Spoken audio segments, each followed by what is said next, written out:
Kula aja korban untuk pertanyaan loro kriminal kabeh. Ya gara-gara korban urunan. Kan saat ini kan usum toh urunan 2 juta untuk sapi. Berarti nak 2 juta ping 7 untuk dhewe 14 juta. Pertama takokane apik sesuk kurang ajar. Pak Bah, yang tanya itu udah orang NU. Pak Bah, katanya kalau sapi satu itu ditumpahi wong piro? Gitu. Itu kalau misalnya sapi limusin. Sapi limusin itu kan harganya 70 juta. Itu kalau urunan orang pitu kan berat. Misalnya urunan wong 20, seanggap aja kuat lah. Sapi limusin ditumpahi wong 20. Sauni-unimu kata saya.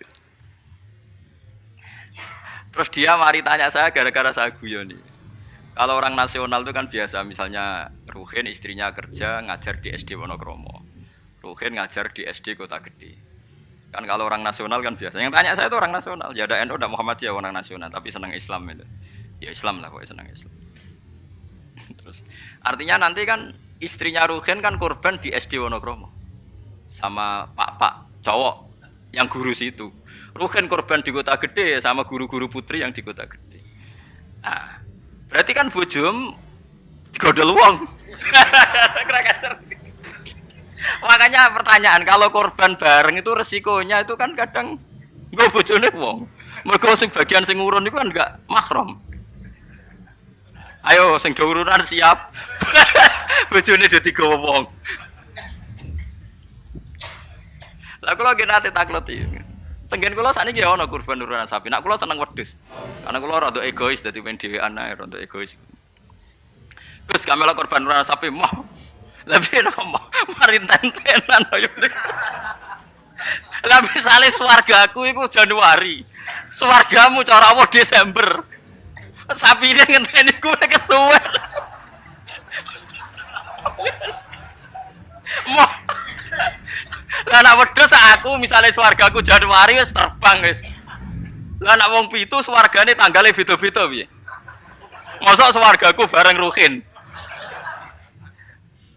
Ya karena mungkin kan cara teori kan. Misalnya mulai aku mau korban bareng Ruhin. Lah nak nganti di ana pengumuman malaikat bahak masuk surga ditunda. Karena temannya masih di neraka. Repot. Lah ngamal lu ora usah mikir ngono. Maksudnya ngamal ya ikhlas ae. Sing kok pangeran ngature piye terserah. Lah nek mbok turuti bungo bareng bojone wong. Lah masih padha lanange ya ana potensi enten-tenan karena kelas surganya masuknya beda-beda. Mosok swargane wong saleh mbek setengah saleh bareng mosok terus sing saleh ngenteni 100 tahun mergo sing korban kancane jek neraka. Paham iki? Oh sekarang usah mikir ngono aku tak omongi. Tapi amun dadi penggalih lho iki ra omongane wong nganggur ngoten mawon iki. Cuma nak cara syariat ancen apik wedhus. Timbang sapi sitok nggo wong 7, apik wedhus sitok nggo wong napa sitok. Karena nanti bisa egois tadi. Kalau bisa dipanggil Januari ya terbang saja, ngapain ngenteni sing jatah masuk swarga napa? Desember. Iya nak Desember mesti setahun, nak kacek 100 tahun iki. Tapi ora usah pikir, ora usah dijero-jero pokoke nak ngamal yo ngamal wae wis. Lha kula ora tak senengi wong ngamal kok diperhitungno, wis ora usah ngono nak ngamal yo. Ngamal ae sembah kok pangeran carane piye. Kula wis balik diparani tiyang Jog. Nggih tak takok ning dalan. Sesuk mikir, lha nak ngamal sing ikhlas, engko pangeran gampang. Misale swargamu dhisik sing sitok jek ning neraka, wis sampe pangeran digekno kendaraan khusus wis liwat sing kok digenteni pangeran kan sugih. Kan gampang. Kok repot. Misalnya kok nak ngampak sapi kesuwen swargane sing wong alim hafal Quran ikhlas ya nganggo kilat wis. Engko sapine pepek wis tak berangkat sik ngono kan. Senengane kok repot. Wong swargane saleh-saleh iku numpak napa? Kilat. Suwen sapi ra tok-tok. Ora ngamal kok dipiritungno ngono. Sak ikhlas iku sok mben kejadian iku do bojone digondol wong wis jelas kok nek diterus-terus sego korbane kok ora bareng. Rata-rata ibu-ibu bareng bapake gak. Ora mesti. Ana sing tepakan ana mbah tuwa ape mati korban gak nggawa mbah tuwa. Repot nak wis ngamal wis ikhlas ae. Mulane jari Imam Malik ning gone kitab Mizan Kubro. Sebagian nyaratno pitu iku kudu ahlu baitin sing sak ahlul bait. Mergo tujuane tadi ben gak gondol bojone. Wah. Tapi jari Imam Malik ora ahlu bait ora apa-apa sing kok ben diatur pengiran asline Imam Malik yo bingung juga deh. Ngomong ora mikir ngono to. Lah misale kayak kiai ning pondok terkenal khusyuk alim, ana wong wedok wayu korban. Terus sampe ning akhirat lho Pak Yai go bojone mereka ora korbane bareng. Ora repot. Ning dunyane ora tau go bojone wong malah ning akhirat. Kasus cara kula kasus. Saiki wong do engkek mau korban. Kula teng narukan nggih sering dibantai tiyang. Gus sakniki niku mboten tren kobang wedhus, perkarane do wedi darah tinggi. Memang sekarang sokono bakasan mau kolesterol, darah tinggi macam-macam wong engkek. Di darah tinggi korban pitik. Kan ora ono hadis e Gus nak pitik. Nak sapi kan ono hadis e. Padha wedi kolesterol ora ono hadis e. Aneh-aneh wae. Wedi kolesterol ora ono. Wong melarat itu ora ngarah kena kolesterol, ora kena darah tinggi, wong mangane wedhus tahun pisan kok kena darah tinggi ya. Gara-gara mritungno darah tinggi sing sugih lae jek kepengin to. Lah sing sugih iki duwe selera wis sering nyate. Sing sugih do legowo ora usah njaluk agak darah tinggi. Jan do setengah medhit to. Iso wong melarat darah tinggi wong mangane daging setahun pisan. Gara-gara darah tinggi kan sing sugih lah melok mangan. Jajal sing sugih ra gelem kabeh kan aman to. Ibnu Abbas serane korban malah mbek pitik. Ya pitik jago. Takok iki. Ibnu Abbas jenengan ngalimu korban mbek napa? Pitik. Ah, aku ora korban. Pokoke nak tanggal 10 iku kesunatan ono sing disembelih. Mulane kula tiru nih, zaman kula dereng sugih niku. Ya saiki lah ya urung sugih. Tapi kula niku mulai wonten Idul Adha mesti nyembelih riyen wedhus wedok kuru pisan. Suwe rodok sugih wedhus wedok lemu. Saiki mulai wedhus lanang poel. Tapi riyen bertahun-tahun ngerti kok itu yang. Gus korban nak wedhus wedok, gak korban mayuran.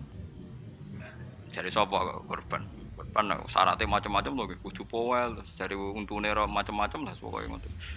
Lah sanatun mbah ngono lah entek. Sebenarnya itu salah nggih. Ini saya fatwakan di sini.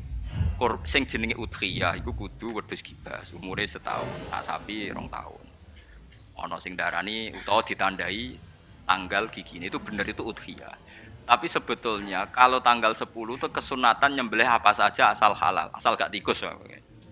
Sehingga Ibnu Abbas itu tiap tanggal 11 ingin nyembelih pitik, nggih pitik tenan. Dik pitik. Supaya menghilangkan toma. Mergo iku yaumu aklin wasyubin, hari makan-makan. Lah wong Jawa salah kaprah. Berhubung ra kelar wedhus gak nyembelih blas, akhirnya toma. Nek ra kebagian ngungkit panitia. Iku keliru. Utawa tuku daging, minimal keluarga itu ndak toma. Nggih, minimal keluarga itu ndak apa? Ndak toma. Iku duro, malane cara fikih iku mala yudraku kullu la yudraku kullu. To al-maisur la yasqutu bil ma'sur. Nek ra iso ideal aja blas. Blas iku larangane Islam. Dadi kan nek ra iso korban wedhus mergo melarat itu tuku daging 1 kilo. Nek ra iso yo pitik, nek ra iso lele, penting gak tikus. Wis pokoke ngono. Dadi mala yudraku kullu iku la yudraku kullu. Nek ra iso ideal aja blas. Lha iku teng narukan kula warai tenan. Kula tunjukno ning masyarakat. Akhirnya mulai guru-guru do anut nyembelih cempe cilik-cilik angger bodoh. Jare anut Gus Bas, penting ke jumuni korban, takoki wong yo muni mayoran. Ya sudah begitu. Dulu berapa sebegitu ulama-ulama dulu gitu. Saiki ora. Ora iso korban wedhus, gak blas. Akhirnya toma. Nang toma nyalahno panitia napa masjid. Sentimen ora dikei wis dinding. Itu salah nih. Ndak baik hidup gitu. Jadi kaidah eleng-eleng mala yudraku kullu iku la yudraku kullu. Istilah al-maisur la yasqutu bil ma'sur. Kalau bisa sedikit ya sedikit itu lakukan, jangan sama sekali. Penyembelian itu harus pakai bismillah. Kalimat harus ini harus dengan arti taruhan sah tidak sah, apa harus sebagai etika, apa harus sebagai supaya kebiasaan baik ini bertahan. Saya ulang lagi ya, misalnya Pak Arifin dawuh teng jenengan cung nyembelih pitik kudu maca bismillah.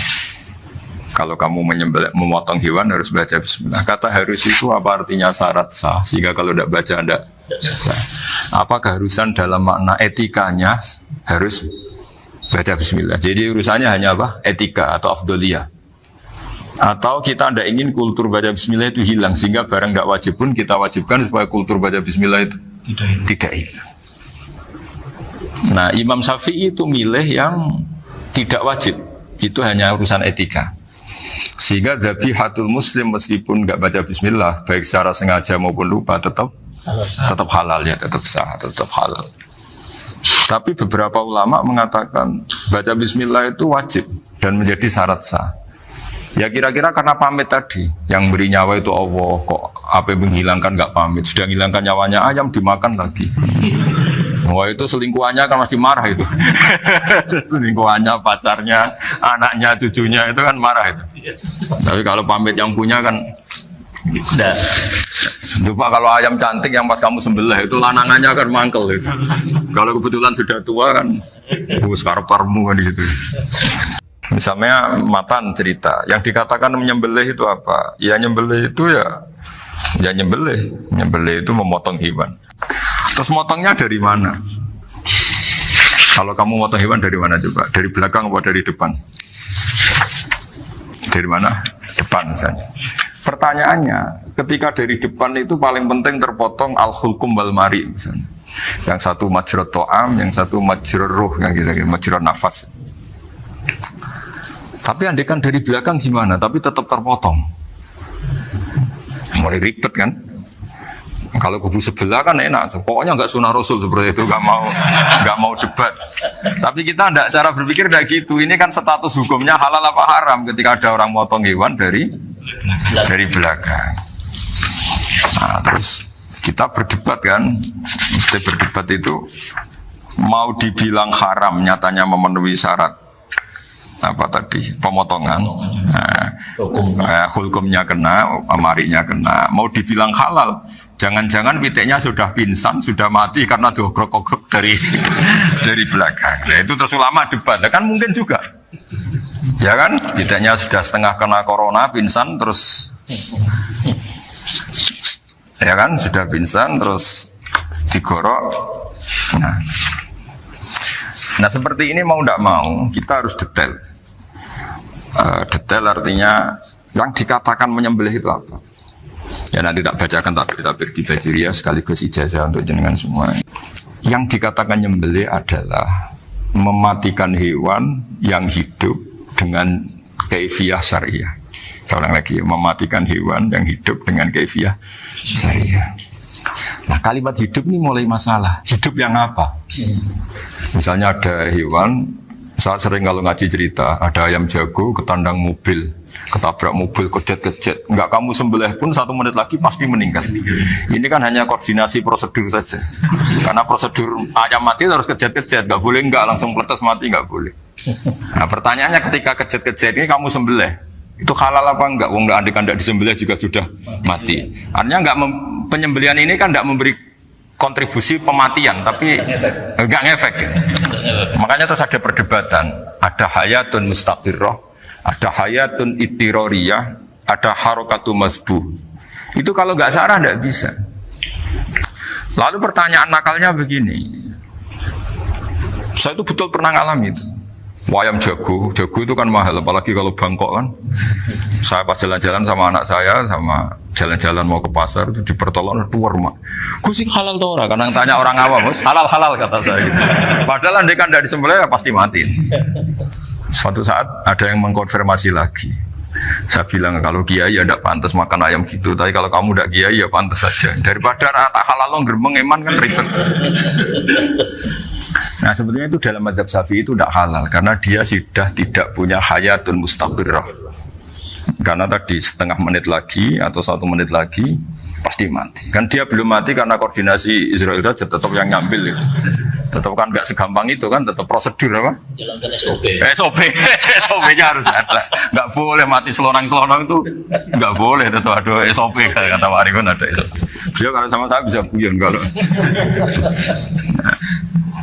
Nah, tapi misalnya nanti pertanyaan, tapi dalam mazhab Maliki Itu diabaikan. Hayat mustaqirrah, hayat ittiroriyah, hayat itu diabaikan.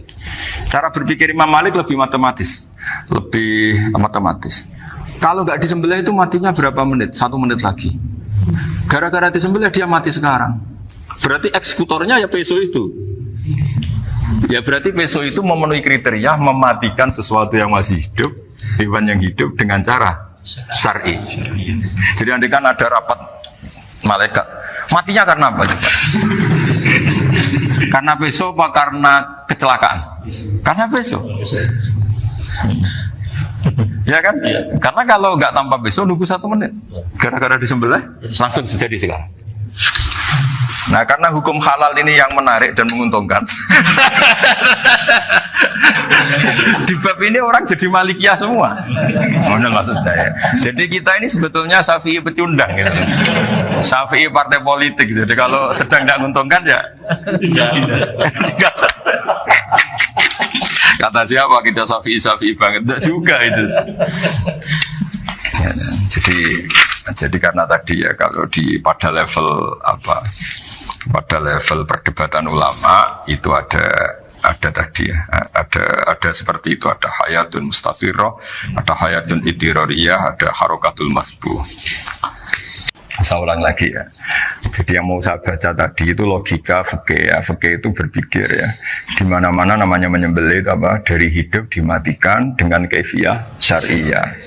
Kaifiyah syariah ini tidak boleh kamu nyontohkan harus disembelih, keliru juga. Karena untuk hewan yang berot atau hewan liar cukup dipanah asal ma'an harodama yang bisa mengalirkan apa? Darah. Jadi makanya saya umumkan bikaifiyatin syariah Pak Arifin kan tidak harus motong kan bentuknya. Kalau hewan liar kan atau sapi kurban liar kan, sapi kurban ucul liar kan boleh dipanah, boleh macam-macam. Nah kalau tembak bisa diperdebatkan karena ada unsur api Pak Arifin. Jadi bisa debat. Meskipun ada yang bilang boleh tapi bisa debat lagi kan? Karena ada unsur apa? Api Pak Arifin. Iya. Tapi ini saya cerita umumnya bikaifiyatin syariah. Nah, karena kalimat hewan hidup, ada kalimat hidup. Hidup yang apa kan pertanyaannya? Hidup yang sudah kejet-kejet, misalnya sudah koma, sudah kena corona, disentak istrinya, itu. Apalagi ayamnya menyaksikan pasangannya diselingkuhi, wah itu sudah stroke itu dia. Nah itu. Makanya kalau orang suka macam-macam itu kayak ayam makanya itu. Saya baca ya. Bismillahirrahmanirrahim. Wa'lam annahu yujadu fi ibaratihim hayatun mustaqirrah, hayatun mustamirrah, harakatu masbuh. Wa yuqalu aisyu masbuhin.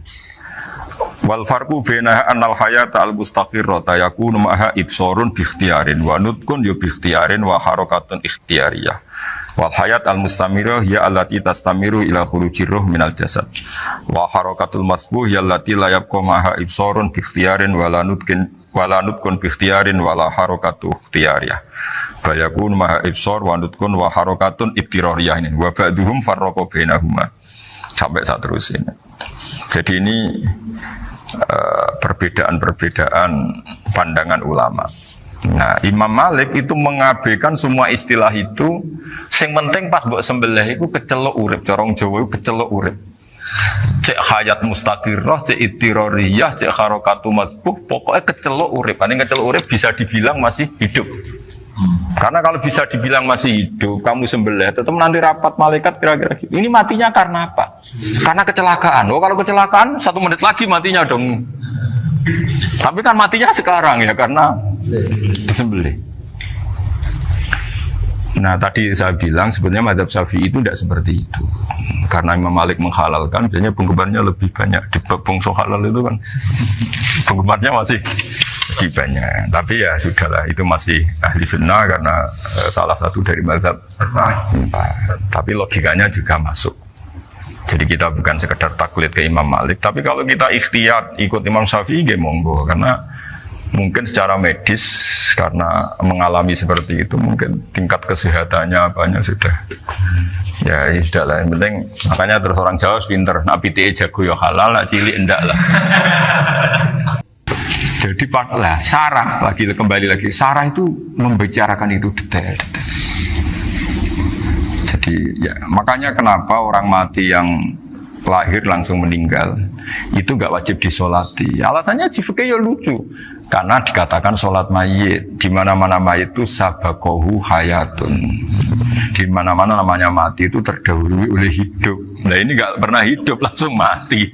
Jadi fikih itu yang kadang lucu ya, gitu aja alasannya. Kamu nyolati apa? Mayit. Kenapa kok mayit? Jadi mayit itu namanya mayit Orang mati. orang mati. Orang mati artinya pernah Hidup. hidup. Lah itu sarah. Jadi ketika matan hanya cerita wasiktu alladzi lam yastahila, enggak pernah nangis, gawe lam yusalla alaihi. Sarah bilang mergo ora tahu urip. Kalau enggak pernah hidup berarti enggak bisa dikatakan mati. Kayak sampean miskin itu kan enggak bisa dikatakan bangkrut. Ya, ya miskin aja gitu loh. Kan gitu ya. Karena nggak pernah kaya. Enggak udah kaya. Kayak Mas Nafis nggak bisa dikatakan, oh itu Qurannya lupa gimana? Nggak pernah hafal. Jadi yang dikatakan lupa itu pernah hafal. Nggak lupa nggak apa, Gus Qurannya lupa, gaya nggak pernah hafal kok bilang apa? Lupa gitu. Nggak boleh Pak Wafa bilang saya ini bangkrut apa? Nggak pernah kaya kok bangkrut. Jadi semua itu ada aturannya. Itu. Nah itu sarah, lagi-lagi sarah. Jadi kita kan banyak yang syarhun ala syarhin. Jadi kayak kitab takrib itu disarai Fathul Qorib. Jadi Fathul Qorib itu sudah sarah. Disarai lagi baju. Nah, itu termasuk cerita itu ya. Cerita-cerita. Bismillahirrahmanirrahim. Ya, wa yakunu qad umma dzukira daf'atan wahidatan la fi daf'ataini. Islam tujad al hayat al mustaqira inda daf'atis saniyah. Amma idza wujidat al hayat al mustaqira inda daf'as saniyah fayakhilu al masbuhu aidan. Fasartu wujudul hayat al mustaqira fi ibtida'il wati akhir marrah. Wa makharu dzalika inda tulil fasli wa illa fala rafa'a sikina wa ada fawran aw alqaha liqaniya kalatan wa akhudha ghayraha fawran aw saqatat minhu wa akhudha ghayraha halan aw qallaba wa qata abiyama bagi hal al masbuh. Jadi ini masalah sarah. Sarah itu sudah detail. Misalnya gini, kamu motong ayam. Motong ayam harus sekaligus shred jadi.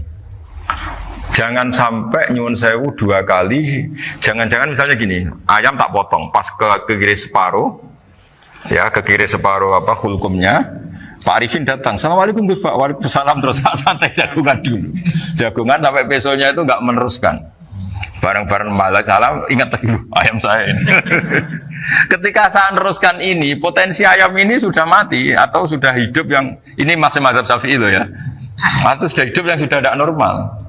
Artinya apa? Penyembelian kedua yang mengeksekusi tadi sebenarnya ngeksekusi barang mati. Yang penyembelian pertama tidak bisa dikatakan penyembelian karena tidak sampai mati. Penyembelian kedua berstatus setengah mati.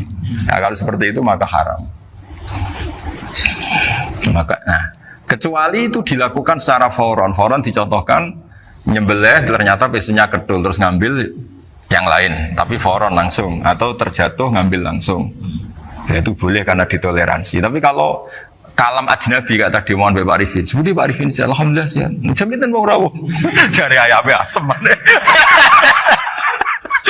Ini harus sebar. Ini orang ngawur betul. Jadi, nah itu sarah. Bicara sampai detail itu sarah. Jadi ada sekian kemungkinan. Jadi termasuk yang diandaikan apa? Nah, hayat mustaqirah itu batasnya yakunu maha ibsorun bikhtiarin wa nutkun bikhtiarin wa harokatun ikhtiyariyah. Hayat mustaqirah itu kalau dia betok-betok itu ya karena karepnya. Maksudnya gini, gamane cara roh pitik wedok engkek yo cek karepe dhewe. Cara dia melihat peso itu karepe ya masih lari. Jadi misalnya ada ayam. Ayam kita sembelih baru luka sedikit. Belum sampai andaikan dibiarin ya mungkin suatu saat sembuh, luka. Terus melihat kamu lari ketakutan karena kamu dianggap gladiator, killer lah. Nah itu berarti punya hayat mustaqirah. Tapi sudah kalau kamu sembelah karek ngerimit, roh kue serawedi, ya kan? Mau demo ya sudah nggak berkutik, ya dia berarti tidak punya hayat mustaqirah gitu. Ya batasannya itu Joro. Nah. Dalam mazhab Syafi'i, syarat sahnya penyembelihan harus hewan itu punya hayat mustaqirah. Nah ini sarah ya, jadi sarah itu lebih jelimet. Nah makanya kenapa tidak boleh nyembelih pakai yang tumpul Mas Nafis? Takutnya ayamnya itu ngalami dohtoh, dohtoh kok ditekek. Misalnya sama nyembelih pakai peso tumpul, ini kini ketekek, kabeh takut. Kan dia misalnya ayamnya jantungan, roh peso wis setruk kan, udah gitu ketekek. Nah itu mati dulu pasti itu. Siksa. Jadi pas diongok-ongok dia sudah mati. Jadi nanti kalau di akhirat, sebetulnya saya sudah mati loh, ngawur ya. Wah apalagi nganggu keris nogo sosro, wah itu sudah gereng sakti kan, diginikin tok sudah mati kan.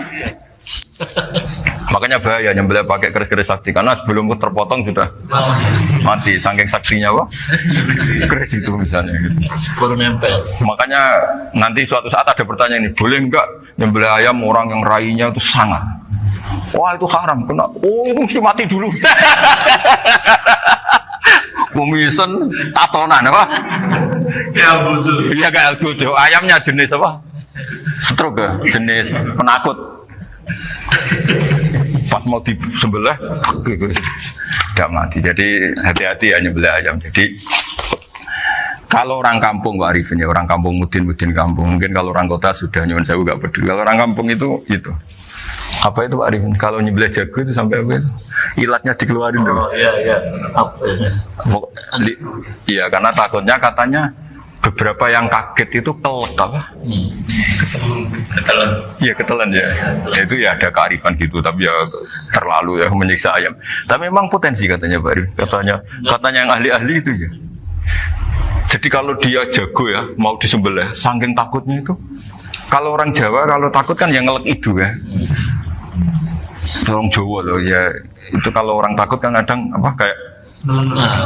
Nah ayam itu nak ketakut. Kadang ininya terus apa? Lidahnya masuk. Akhirnya pas disembelih ini nggak kena. Nah, makanya terus banyak mudin yang punya ikhtiar tadi. Pernah lihat apa yang ayam jago itu? Ilatnya ya itu ya tidak wajib, cuma tidak bisa kita salahkan. Tapi kata penyembelih yang ini tak tanya. Eksekutor yang lain, pokoknya rodok dipenek Gus. Iku seraiso. Saya belum pernah nyembelih ayam karena ini kan selain nggak profesi saya juga nggak mentolonan saya. Tapi ini beberapa kefiah yang penting kita tahu ilmunya. Yang paling pokok itu qatul khulqum wal mari. Ya kira-kira dalan sing digo nafas sama digo makanan tadi. Ya tapi itu tadi caranya semua itu harus mengalami atau masih punya hayatun mustaqirah. Nah, takutnya dalam konteks nyembelih yang apa tadi? Saya bilang separuh tadi. Itu jamnya normal enggak? Itu sudah jam 11 ya? Jam 10. Oh, jam mati almarhum itu. Itu enggak halal disembelih itu sudah maitah ya. 10:14. Iya. Saya makanya saya bingung ya jam. Ya jadi itu Pak Wafa ya pentingnya sarah itu seperti itu. Mantan itu kan asal nyembelih saja, tapi di sarah diterangkan jangan hanya nyembelih, yang disembelih harus ada hayatun mustaqirah, karena dikatakan penyembelihan adalah menghilangkan nyawa dengan cara yang syar'i. Nah, kalau nyawanya saja sudah hilang bukan nyembelih gitu. Nah potensi itu ada ketika jago kamu sembelih pakai yang tumpul. Ini ada dohtoh. Loh, hewan itu juga kayak manusia loh, karena punya hati. Ketika takut saja mati. Nah, takutnya ulama kan ini ngalami dohtoh. Kayak orang ditekek kan mati kan, ditekek kaget. Contoh gampang gini, orang ditekek perempuan kemungkinan mati itu kecil, karena murni hanya ngalami pernafasan. Tapi nak ditekek wong gagah tatonan kan terus dua reaksi tubuh. Takut sama nggak bisa bernafas itu kan lebih cepat apa? Mati.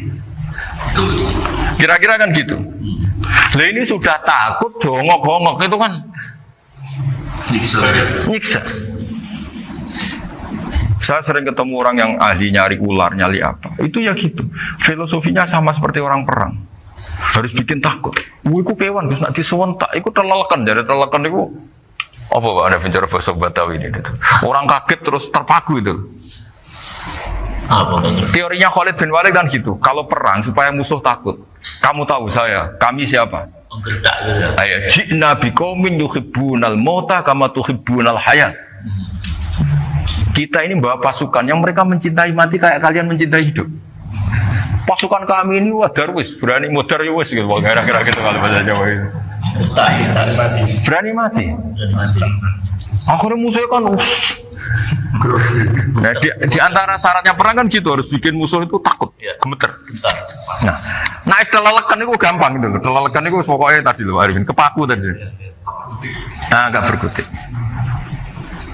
Paham ya? Nah jangan-jangan ayam yang kita sembelih mau wis wedi dongo-dongo mati duluan gitu. Nah makanya terus kata musannaf kalau bisa itu wayakunu madzukira bidafatin wahidah. Kalau itu usahakan sekali jadi.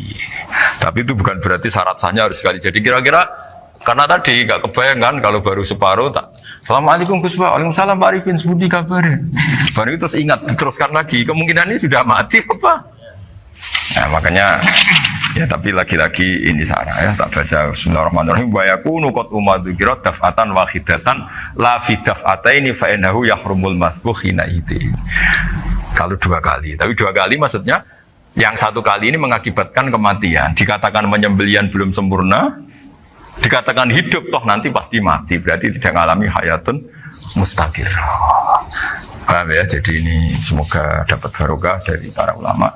Jadi saya mohon nanti Pak Wafa, Pak Muntaha, teman-teman jangan hanya baca matan ya, pada level alim itu harus baca syarah karena matan itu nyuwun sewu tidak cukup untuk menjawab sekian kemungkinan.